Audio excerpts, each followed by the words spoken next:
les parents sont en vacances. Parce que tout simplement, c'est la période où les hommes disent que tout est fini et que la seule chose à faire, c'est de se reposer, de fêter. Je ne suis pas contre cela, j'apprécie les vacances, j'aime beaucoup les vacances, mais je suis en train de dire à quelqu'un que même si l'année civile tend à être clôturée, le plan de Dieu n'est pas encore arrivé à son terme. Si tu es d'accord avec moi, dis Amen. Alléluia. S'il y a des choses que Dieu devait faire le 15 décembre, Dieu va faire des choses le 15 décembre. Dieu va faire des choses même le 31 décembre. Si les hommes prévoient la fin, mais pour Dieu qui ne dépend ni des temps ni des circonstances, cela n'est pas la fin. Dieu ne subit pas le calendrier, mais c'est nous qui sommes sous l'impulsion d'un calendrier. Alléluia. Et ce matin, nous voulons voir comment est-ce que nous pouvons clôturer, finir une année en beauté. La première des choses que je voudrais nous dire à vous et moi, c'est que nous devons apprendre à faire le bilan. Nous devons apprendre à faire le bilan. Le bilan de sa relation personnelle avec Dieu. Le bilan professionnel, le bilan social, le bilan économique, le bilan familial. En cette fin d'année, nous devons apprendre à faire le bilan. Mais permettez-moi de mettre un emphase à ce que je suis en train de dire en introduction. Malheureusement, nous sommes habitués à faire des bilans en fin d'année, pendant que nous pouvons faire des bilans mensuellement, journalièrement, pour voir si au cours de l'année, nous sommes toujours sur la même ligne où nous avons dévié. N'attendons pas toujours la fin de l'année pour faire des bilans. N'attends toujours pas le 31 décembre pour poser la question à ta femme. Est-ce que ça s'est bien passé cette année? Est-ce que j'ai été un bon mari? Tu risques d'être déçu de la réponse. N'attends pas toujours de faire le bilan en fin de l'année pour poser la question à tes enfants. Est-ce que j'ai été un bon père? Qu'est-ce que vous me reprochez? Le bilan doit être quelque chose de très simple et de journalier, de mensuel, de semestriel, de trimestriel et d'annuel. Si nous voulons faire que le bilan en fin d'année, nous allons nous rendre compte que nous avons peu fait, mais nous avons beaucoup manqué l'occasion de faire des bonnes choses. Est-ce que tu as déjà fait le bilan des 3 premiers mois, du premier trimestre, du deuxième trimestre, du troisième trimestre? Et là, nous sommes à la fin du 4e trimestre. As-tu déjà fait le bilan?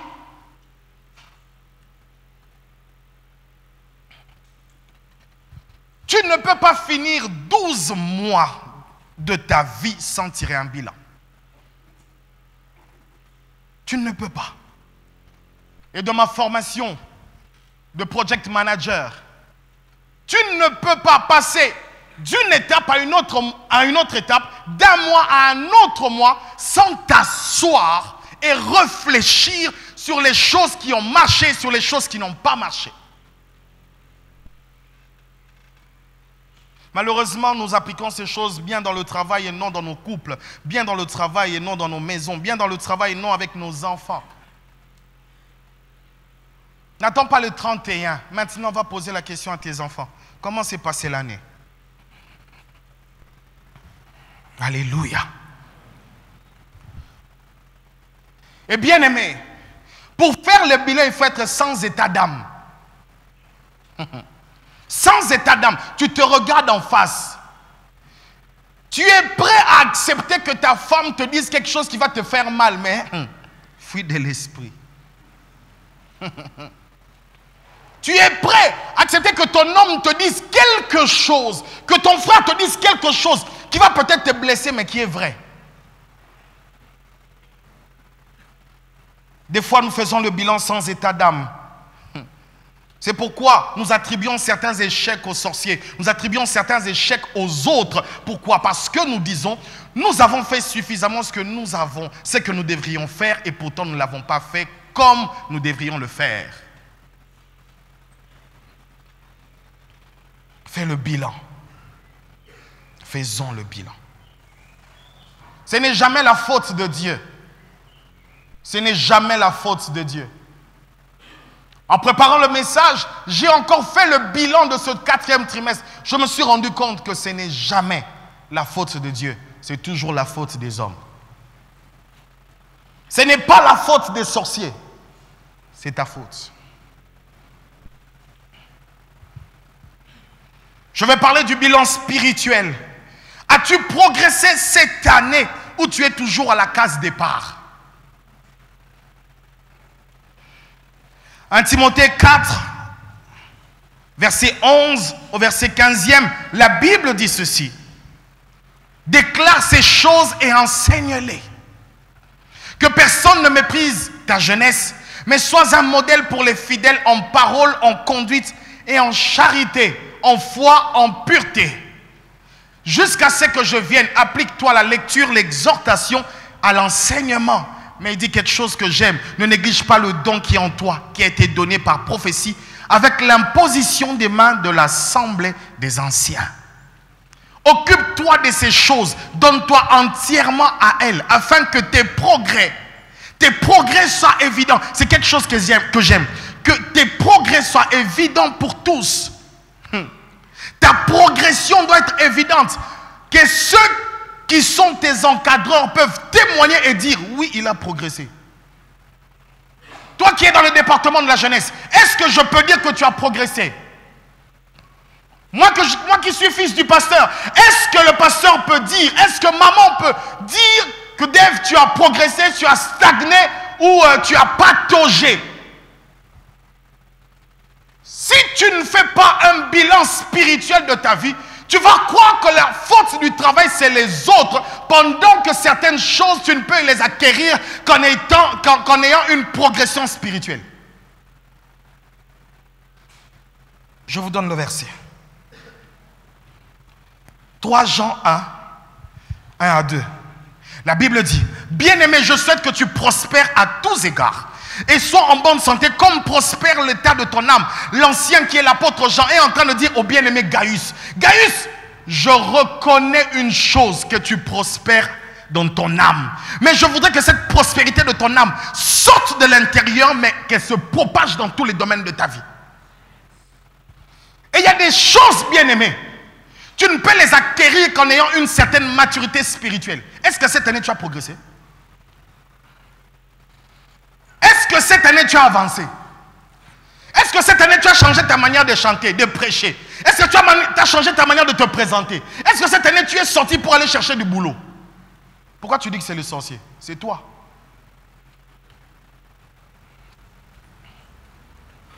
Qu'est-ce que tu as fait cette année sur le plan spirituel pour une percée?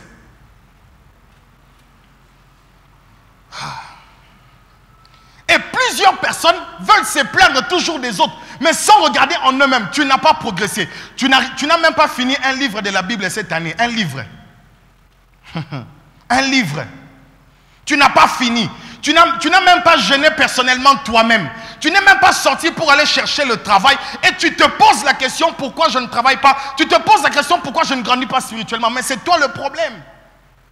Mais malheureusement, tu vas faire le bilan à la fin de l'année. Si tu le faisais à la fin du mois, tu t'aurais rendu compte qu'en janvier, tu n'avais pas médité.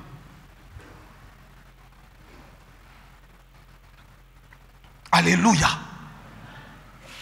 Le problème des hommes aujourd'hui, c'est qu'ils ne sont pas sérieux et sincères envers eux-mêmes pour tirer de vraies conclusions.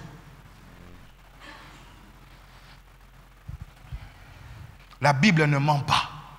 Dieu ne ment pas. Ce n'est jamais la faute de Dieu, c'est la faute des hommes. Les hommes ont changé. Permettez-moi de parler du bilan social et économique. Dans la société, quel est l'impact que tu as eu cette année? Dans la société. Quel est le bilan de ton mariage? Quel est le bilan dans ta famille? Quel est le bilan en tant que personne en relation avec les autres? Quel est le bilan de cette année? Quelles sont les personnes que tu as rencontrées cette année qui t'ont aidé à avancer? Quelles sont les personnes que tu as rencontrées cette année qui t'ont permis de te détruire? Il y a certaines relations qui ne peuvent même plus passer en ce mois de décembre, vous savez. Il y a des relations qui doivent s'arrêter. Pas demain, aujourd'hui. Pas en janvier, en décembre. Tu as un fiancé impudique, tu entends d'entrer au mois de janvier. Mais lui, il t'attend le 31. Oh. Mais oui. Il y a des relations qui doivent s'arrêter maintenant. Depuis que tu es avec cet homme, avec cette femme, tu appelles le fiancé, tu appelles ami, tu n'as pas évolué. Même pas d'un pied. Mais si tu regardes, tu as beaucoup dépensé pour lui sans... tu es en débit. Et tu veux continuer avec cette relation? Si elle a commencé à te détruire en 2019, en 2020, ça ne va pas changer. Les mêmes causes produisent les mêmes effets. C'est pourquoi, n'attends pas janvier, maintenant. Maintenant. Je donne le passage. Genèse 13, le verset 7 au verset 9. Lisons. Je lis à l'écran parce que ma version ici, elle est différente. La Bible dit, il y eut querelle entre les bergers des troupeaux d'Abraham et les bergers des troupeaux de Lot. Les Cananéens, les Phérésiens habitaient alors dans le pays. Verset 8, alors Abraham dit à Lot, qu'il n'y ait point, je te prie, de dispute entre moi et toi. Il voit la dispute de loin, mais il dit, qu'il n'y ait point de dispute, ni entre mes bergers et tes bergers, car nous sommes frères. Verset 9, tout le pays n'est-il pas devant toi? Sépare-toi donc de moi. Tokabwana. Si tu vas à gauche, j'irai à droite. Des séparations dans la paix. Hein? Si tu vas à droite, j'irai à gauche. Mais dans le but de garder la paix, que ma vie soit sauvée, que ta vie aussi soit sauvée. Que tes bergers soient sauvés, que mes bergers aussi soient sauvés. Que mon troupeau soit sauvé, que tes troupeaux aussi soient sauvés. Cette année, tu as fait entrer dans ta maison des personnes qui ne pouvaient pas entrer. Et tu te rends compte que papa, tu as commencé à prendre la bière. Toi qui ne prenais pas. Parce que tu as rencontré quelqu'un. Maman, tu t'es rendu compte que tu commences à parler des secrets de ta maison en dehors. Pourquoi? Parce que tu as rencontré une femme qui parle des choses de sa maison dehors. Il faut arrêter.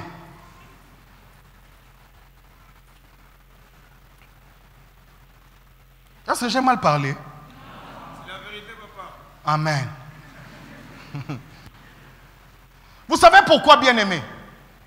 Des fois, la ligne qui nous sépare avec la perdition n'est pas loin. En géométrie, on parle de 360 degrés. Le point où il y a 360 degrés, c'est le point zéro. Il y a en même temps 0, il y a en même temps 360. La ligne de démarcation entre la vie et la mort, elle n'est pas loin. C'est pourquoi, bien-aimés dans le Seigneur, soyez sévères envers vous-même. Soyez sévères et dis-toi, cet ami-là, oui, il me fait de beaux sourires, mais il m'amène en enfer. Je dois arrêter. Je dois le voir comme une brebis à gagner, non pas un ami à maintenir.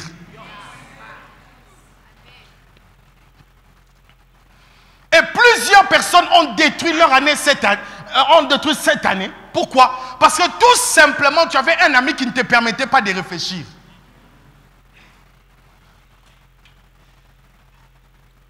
De 8h à midi, elle est chez toi.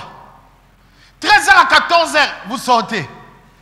Vous revenez 18h, vous mangez. Vous regardez Novelas. Après, elle rentre chez elle. 20h, WhatsApp, jusqu'à minuit. Seigneur, bénis-moi au nom de Jésus. Amen, tu dors. 5h, elle te réveille. Tu veux garder un tel ami? Mais il y a aussi des amis à garder. Il y a aussi des amis à garder. Des amis comme des Daniel, les Meshach, les Shadrach, les Abed-Nego. Des gens qui se disent, je vais me sanctifier, nous nous sanctifions. Il te dit, mon frère, il ne faut pas taper ta femme. Tu te rends compte qu'en étant proche de lui, tu avances. Tu deviens un meilleur mari, un meilleur ami, un meilleur père. Ce sont des personnes à garder. Mais toi, tu te sépares des personnes qui sont meilleures, qui te disent la vérité. Celui qui te dit la vérité, tu le prends pour un jaloux. Il y a quelqu'un que je vais garder cette année dans ma vie. Cet ami s'appelle Marc Douélé. Moi et lui, on s'est dit la vérité. Au point où on s'est dit vraiment la vérité. Quand on a fini de se dire la vérité, on mange. Mais on a déjà dit la vérité. Toi, quand on te dit la vérité, on te blesse. Hé, papa, sois fragile. Abraham dit, séparons-nous. Toi, tu vas à gauche, moi, je vais à droite. Même si je pars, je te laisse, mais je suis sûr d'une chose, que mon cœur continue à t'aimer. Bilan économique. Qu'as-tu fait de ce que Dieu t'a donné cette année? D'abord, cette année, Dieu t'a donné combien? Tu ne sais pas.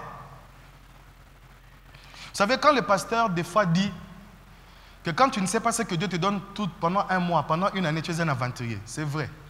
Tu vas te rendre compte que même en étant étudiant, tu as touché plus de 1000 $ cette année. Mais c'est parti où?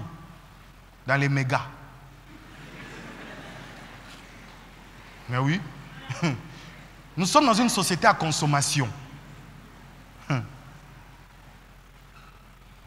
100 mégas, c'est combien? 1700.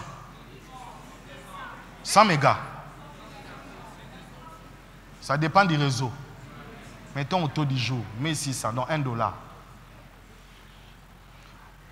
Tu es à $1. Tu as vu le jour?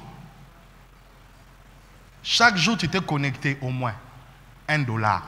On nous a mis aussi les activations du matin jusqu'à 23h, $1. Et tu as fait ça pendant 9 mois. Maintenant, fais 9 mois. 9 fois 31 ou fois 30. Ça te fait combien? C'est l'argent que tu as perdu dans les mégas. Mais au finish, qu'est-ce que tu as eu? Parce qu'il y a de ceux qui perdent comme ça, mais qui retrouvent. Toi, économiquement, qu'est-ce que ça t'a donné l'Internet cette année? On peut avancer? Qu'as-tu fait du peu que Dieu t'a donné? Parce qu'on dit toujours, j'ai eu peu. Bon, du peu que Dieu t'a donné, qu'est-ce que tu as fait? La Bible dit, celui qui est fidèle dans peu de choses sera fidèle dans beaucoup. Maintenant, toi, tu as été fidèle, tu as été infidèle dans peu. Tu n'as pas été capable d'épargner. Vous savez, quand le pasteur nous disait d'épargner, je n'avais pas compris. Il y a ma belle-sœur qui venait d'avoir un accident, là, c'était là, vendredi, après le culte. Elle a été attaquée par les Koulouna. Mais après, on s'est rendu compte, on a cassé ses lunettes, il faut acheter les lunettes. Pour acheter les lunettes, il ne faut pas parler en langue. Il faut sortir l'argent. Maintenant, de la belle-sœur.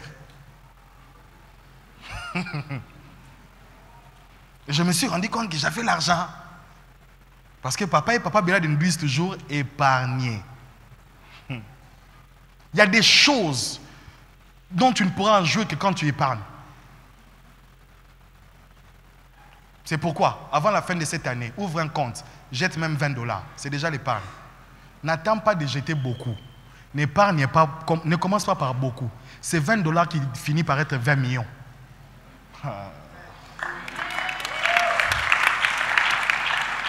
Fais le bilan financier de ta vie, tu vas te rendre compte que tu avais peu d'argent d'après toi, mais avec lequel tu pouvais faire beaucoup de choses.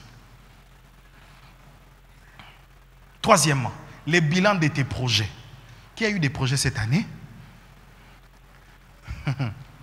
Bien aimé, en termes de projets, c'est vraiment mon domaine de prédilection de là où je travaille. Il y a des choses, il y a des questions qu'on doit se poser. Quel est le type de projet que tu as mis en place cette année? Parce que qui dit projet, ça veut dire date de début et date de fin. Je prends un exemple. Le projet commun que nous avons tous ici, c'est la construction. Vrai ou faux? Oh, vrai ou faux? Oh, vous me faites peur. Vrai ou faux? C'est notre projet commun. puis l'achat de la deuxième parcelle. Est-ce que nous avons fini la construction? Vous répondez non. Est-ce que nous avons échoué? Ah, belle réponse. Vous savez pourquoi? Parce que dans le temps, il est impossible de finir un immeuble avec 4 niveaux devant, 5 derrière et 2 balcons à côté. Mais dans le projet, il y a des micro-projets qu'on appelle des séquences de livraison. Ça veut dire qu'on n'a pas tout fait parce que le projet doit durer 3 ans. Mais en 3 mois, on était capable de faire le premier niveau. En 3 mois, le deuxième niveau. C'est ça qu'on appelle des séquences de livraison. Ce sont des petits pas qui te permettent d'accomplir les grands projets. Qu'est-ce que tu as fait, même dans les séquences de livraison? Il y a des personnes qui devaient se marier cette année ne se sont pas mariées. Tout simplement, vous savez pourquoi? Parce que tu croyais que c'était les démons. Non, tu n'as pas été capable d'aborder la sœur. Et d'autres personnes n'étaient pas capables de travailler tout simplement pourquoi? Parce qu'à chaque fois qu'on disait envoyer les CV, ils n'envoyaient pas les CV. Ils envoient les CV en retard.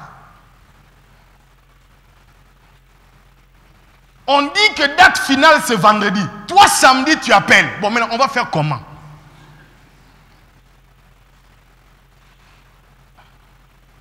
Quand tu as un projet, tu dois à chaque séquence de livraison t'asseoir pour te poser la question. Est-ce que j'avance ou je n'avance pas? Est-ce que dans le projet de cette année, si cela s'est accompli, gloire à Dieu. Mais si c'est un gros projet qui demande du temps, est-ce qu'il y a déjà eu des séquences de livraison où tu n'as même pas encore écrit ton business plan? Le business plan, c'est quoi? C'est tout ce que tu as dans ta tête que tu mets dans le papier. Et tu te rends compte que sur ton papier, tu mettras des choses, des détails que tu ne pouvais pas imaginer. Quand on parle de construction, nous imaginons ciment, tout, mais nous ne voyons pas clou. Parce que c'est petit, mais ça coûte. Il y a des petits détails dans ton projet que si tu ne prends pas le temps de mettre ça sur ton papier, tu ne vas jamais accomplir ton projet. Ton projet sera toujours en étude, en étude, en étude, en étude. Pourquoi? Parce que quand tu vas avancer, tu t'es rendu compte que tu n'avais pas écrit clou. Alors comme il n'y a pas de clou, tu dois chercher l'argent des clous. Tu arrêtes.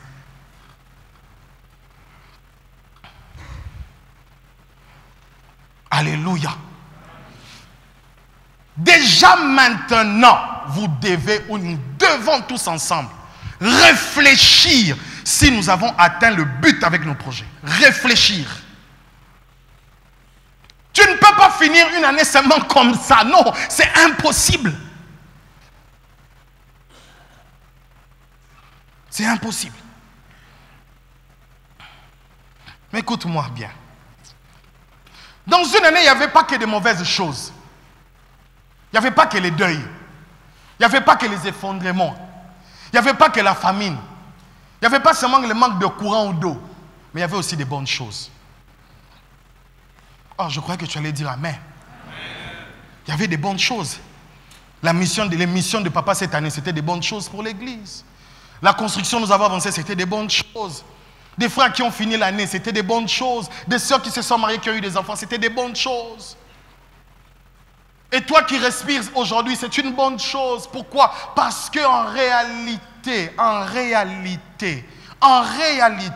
nous avons tendance à regarder sur ce qui ne marche pas pendant qu'il y a eu des choses qui ont marché. Bien aimé, Dieu a beaucoup fait. Non, Dieu a beaucoup fait. Frère, Dieu a beaucoup fait. Tu te plains que Dieu n'a pas fait. Tu te plains que Dieu n'a pas agi. Même la force que tu as pour dire que Dieu n'a pas agi, c'est Dieu qui te l'a donné. Tu te plains de beaucoup de choses, mais sans regarder, sans avoir une attitude d'action de grâce pour constater ce que Dieu t'a donné.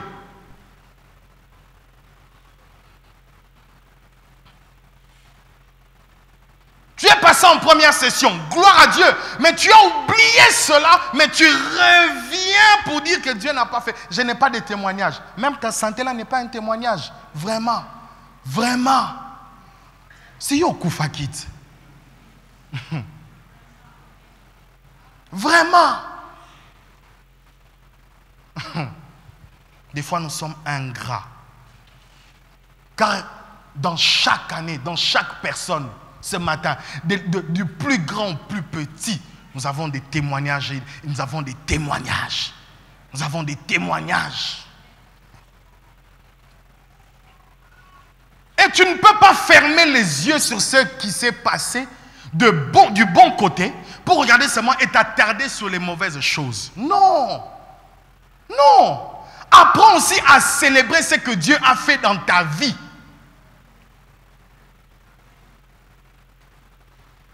Depuis que tu es né, tu n'es jamais monté dans l'avion. Cette année, tu es monté. Gloire à Dieu. Depuis que tu es né, tu n'as jamais distingué. Cette année, tu as distingué. Gloire à Dieu. Depuis que tu es né, tu as fait tellement... Tu as manqué même à toucher $100. Mais cette année, tu l'as touché. Gloire à Dieu. Depuis des années, tu étais dans la masturbation. Mais après, tu as arrêté la masturbation. Gloire à Dieu. Regarde aussi ce qui a marché. Regarde ce qui a marché. C'est pourquoi j'aime l'attitude de David. David dit quelque chose dans Psaume 146, du verset 1er au verset 10e. Il dit, louez l'Éternel, mon âme loue l'Éternel.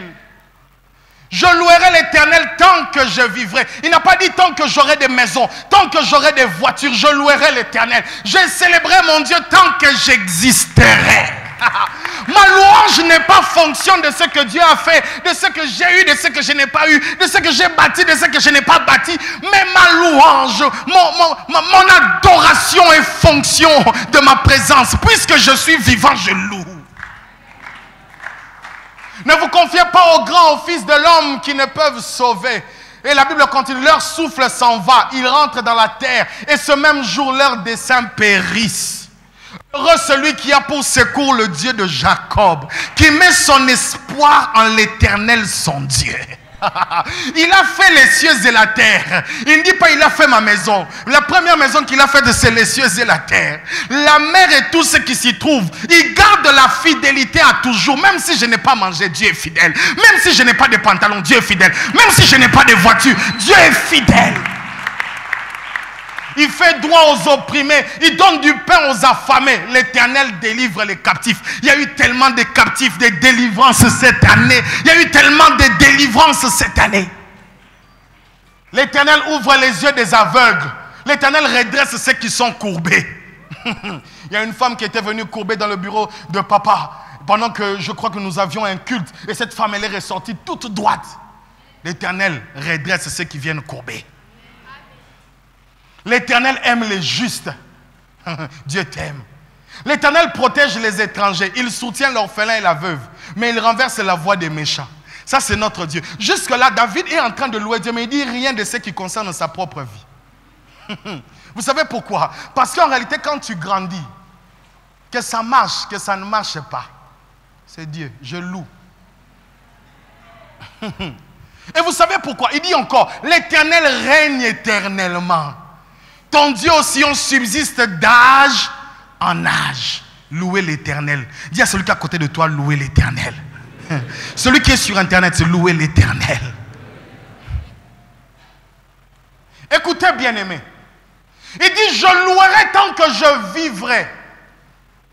Je louerai tant que je vivrai. Vous savez pourquoi? Sa louange est rattachée à sa vie. Sa louange est rattachée à sa vie parce que tout simplement, il sait qu'il y a plus d'espoir pour ceux qui sont en vie. C'est pourquoi quand je n'ai pas vu, je peux louer. Pourquoi? Parce qu'il y a de l'espérance pour ceux qui... My God. Ecclésiaste, je suis dans Ecclésiaste. Oh mon Dieu. Ecclésiaste 9:4. La Bible dit ceci. Pour tous ceux qui vivent, il y a de l'espérance. Et même un chien vivant vaut mieux qu'un lion mort. Vous savez, je loue Dieu. C'est vrai, j'ai des problèmes. C'est vrai, j'ai des soucis, mais je loue Dieu. Pourquoi? Parce que la louange atteste que je suis vivant. Et le fait que je sois vivant atteste que je peux avoir de l'espoir. Et en d'autres termes, puisque je suis vivant, j'ai la possibilité de recadrer mes projets. J'ai la possibilité de calculer encore. J'ai la possibilité de changer le format. J'ai la possibilité de bâtir une nouvelle chose. J'ai la possibilité de faire... Mon Dieu, est-ce que tu comprends ce que je suis en train de dire? Puisque tu es vivant, tu as la possibilité de t'asseoir encore et de réfléchir sur les choses qui devaient être corrigées. Car certaines erreurs en étant vivant sont des enseignements pour ta réussite. Oh mon Dieu, je disais certaines erreurs, là où tu as échoué te permettra d'aller plus vite. Alléluia. Ce que mon a triplé dans la classe, c'est que ça problème. Parce que ceux qui doublent, généralement passent en première session. Parce qu'il avait déjà vu la matière en avance. Avant, il avait méprisé. Là, il a pris au sérieux. Mais il avait déjà. Là où tu as échoué, je ne l'appelle pas échec. Tu étais dans les centres de formation. Là où on apprend comment manier l'épée. Comment manier un budget. Comment manier une maison. Comment manier une famille. Parce que le fait que tu sois vivant montre que tu as la capacité de changer les choses. C'est pourquoi David dit, je louerai l'Éternel tant que je vivrai. Pourquoi? Parce que, tout simplement, le fait que je suis en vie me poussera à faire des choses avec Dieu qui me feront crier gloire à l'Éternel.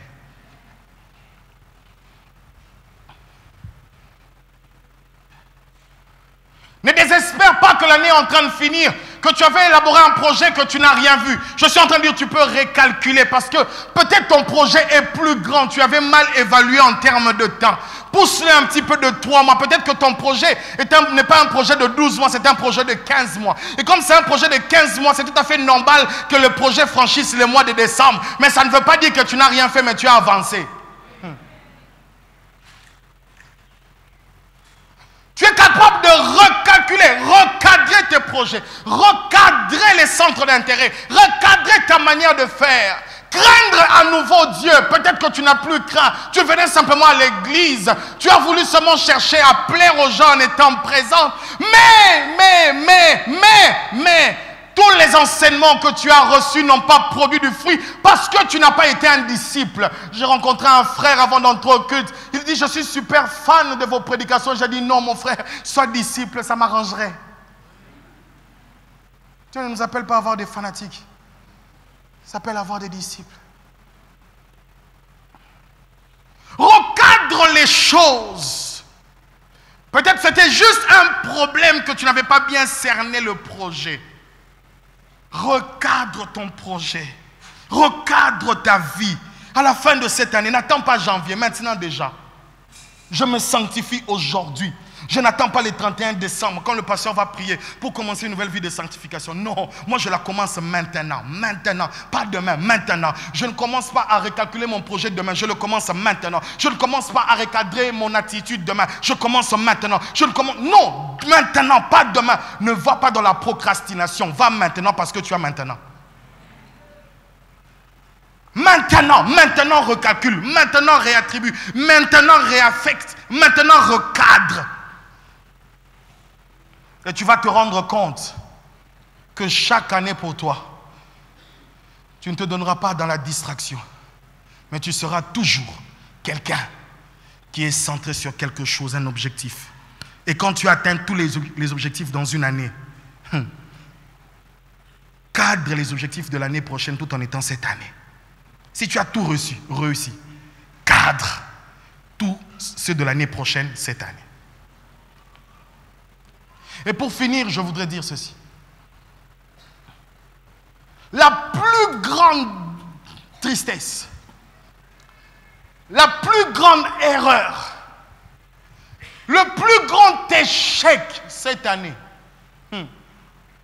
c'est de la finir et d'entrer en 2020 sans donner ta vie à Jésus. Vous savez, quand j'étais en train de préparer ce message, j'étais en train d'écrire, j'écrivais, le Saint-Esprit me dit, oh, donc pour vous aussi, les conversions sont parties en congé. C'est une erreur, mon frère, que tu finisses cette année sans être un chrétien. Tu as vécu pendant 11 mois en étant loin de Dieu. Et tu veux finir cette année en étant loin de Dieu. Non, non, non. Je ne veux pas avoir ton sang sur mes mains. Je suis en train déjà de te dire, tu ne peux pas finir cette année sans être en Jésus. Tu ne peux pas finir cette année. Tu cours un risque d'être perdu. Tu cours le risque d'être perdu éternellement. Et tu ne sais pas. Donc, de toute cette année, tu as vécu comme une poule dans un enclos prête à être bouffée. Tu ne peux pas finir cette année sans revoir ta marche chrétienne. Tu ne peux pas finir cette année sans Jésus. C'est impossible. C'est impossible. Nous voulons finir cette année. Plusieurs sont en train de chanter, mais en réalité, ne doivent pas chanter. Ils doivent d'abord se repentir. Et peut-être que tu es venu à ce culte. Tu te dis, je vais finir l'année, je vais finir l'année. Aujourd'hui, je vais aller à la compassion, voir comment on finit l'année. Connaître le programme de la veillée. Je vais te dire, qui te dit que tu arriveras à la veillée?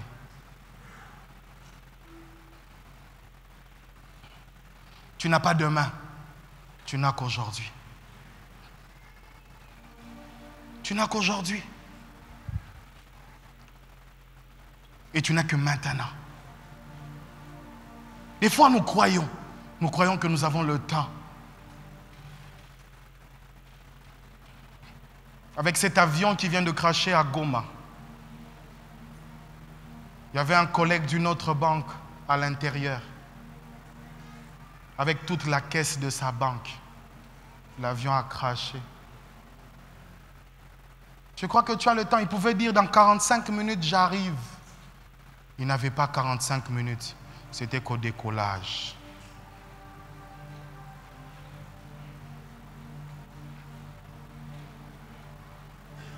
Toi qui vois ce jour et toi qui entends cette prédication, ne sois pas simplement heureux de danser. Non, remets-toi en question. Nous sommes à la fin de l'année, remets-toi en question. Remets-toi en question. Où est-ce que tu vas? Car le plus grand échec de l'homme, c'est de vivre sans Dieu. Et il est possible dans une année d'avoir tout ce qu'on veut, mais de vivre sans Dieu. Il est possible d'avoir tout ce qu'on veut et de vivre sans Dieu. Il est possible dans une année d'avoir tout ce qu'on a voulu faire, mais de vivre sans Dieu.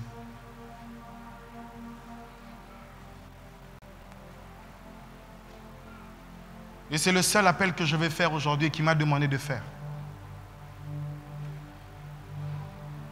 Je veux demander à tous ceux qui sont loin de Dieu, tu n'es pas en Jésus, que tu sois ici, que tu sois sur Internet, on va se remettre en question maintenant.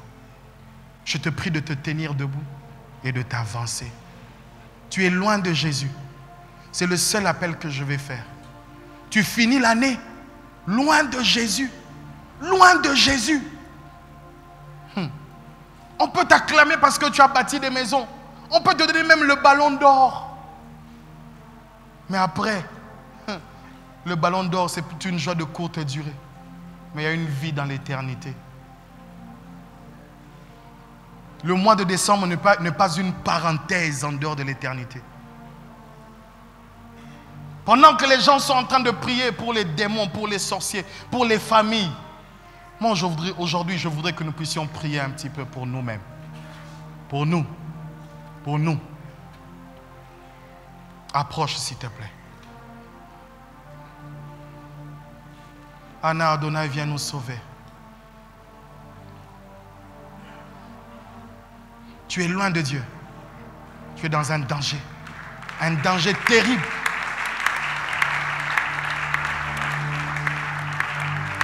Oh, oh, oh, oh, oh.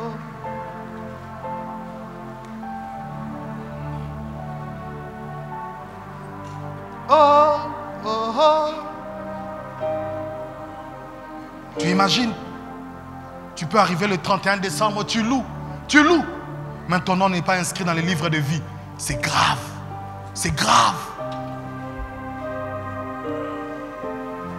Tu danses, j'aime Dieu, mais Dieu ne te connaît pas.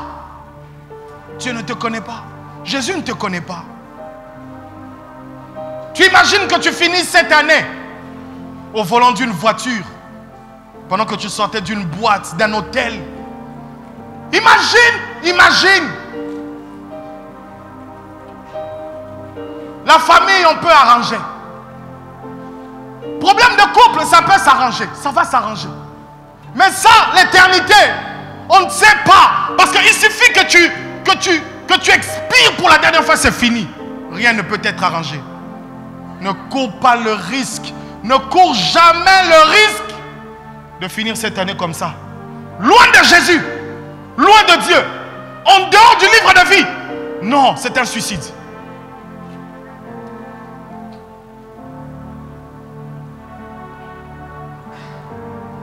Oh, oh, oh.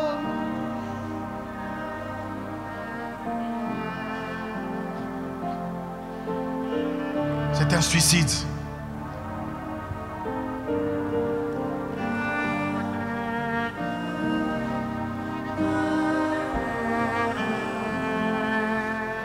Tu attends bonne année, tu attends bonne année. Je connais une amie à moi qui est morte le 31 décembre. Elle était allée faire des achats. Elle revenait.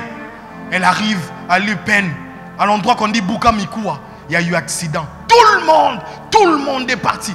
Elle aussi, cette jeune fille était partie. La vie ne tient pas qu'à toi. Ce n'est pas parce que tu dis qu'on va se voir demain qu'on va se voir réellement demain.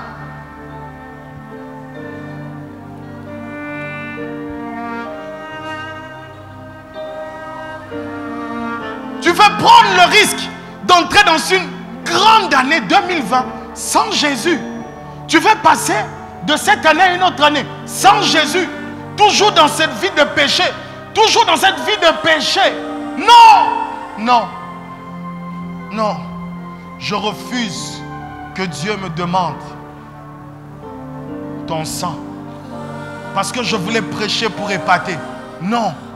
Aujourd'hui, tu dois recevoir Jésus-Christ dans ta vie. Je t'attends. Si le retour du Seigneur, il attend jusqu'à ce que le dernier se convertisse. J'attends aussi que la dernière personne pour ce jour vienne.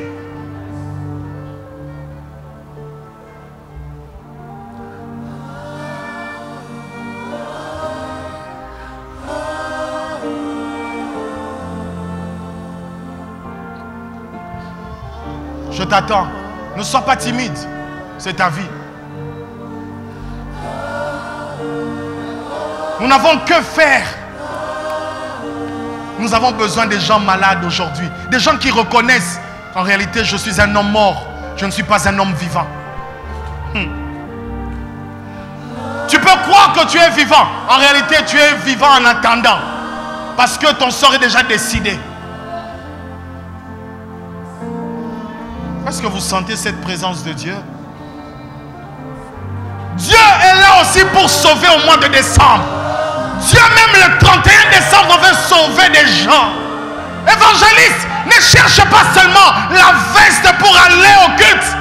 Même la journée, prêche l'évangile. Car il y a des âmes qui doivent être sauvées même le 31. 15 minutes avant la veillée, tu rencontres un homme dans le taxi. Tu lui parles de Jésus.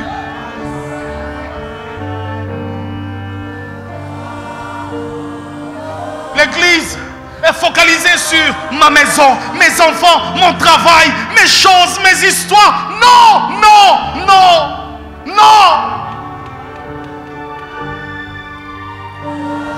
Imaginez que je vienne dans un culte, que je prêche comme ça et que toutes ces âmes ne se donnent pas à Jésus. Imaginez.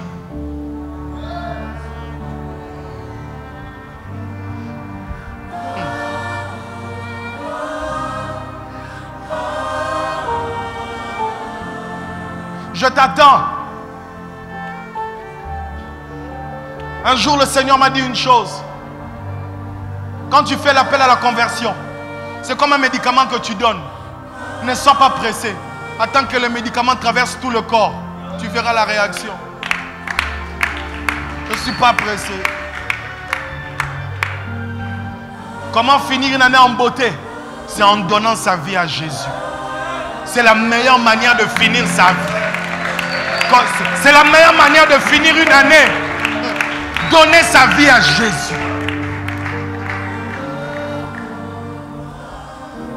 C'est une église. Est-ce que vous pouvez vous mettre à genoux, bien-aimés? Je vous attends. Venez. Venez. Venez. Venez, frère. Ce culte a été organisé pour vous.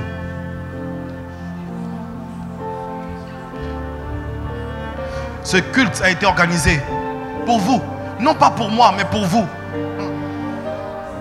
Non pas pour ceux qui sont sur les chaises, mais pour vous. Pour vous. Pour vous. Pour vous. Pour vous. Pour que vos noms soient inscrits dans le livre de vie.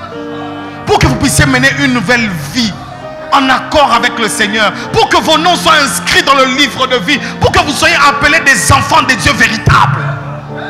Ce culte a été organisé pour vous. Et cette fin d'année n'est pas une fin d'année en soi, mais c'est un début d'année comme la Pâque. Le temps de la sortie des Juifs, des Hébreux, de l'Égypte. Pour vous, c'est comme la Pâque, c'est comme le premier jour. C'est aujourd'hui que vous sortez du monde. Et c'est aujourd'hui votre premier jour. Ce n'est pas décembre, mais vous, c'est comme un 1er janvier.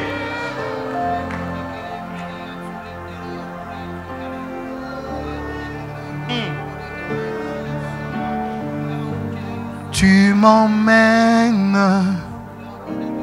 dans ta profondeur.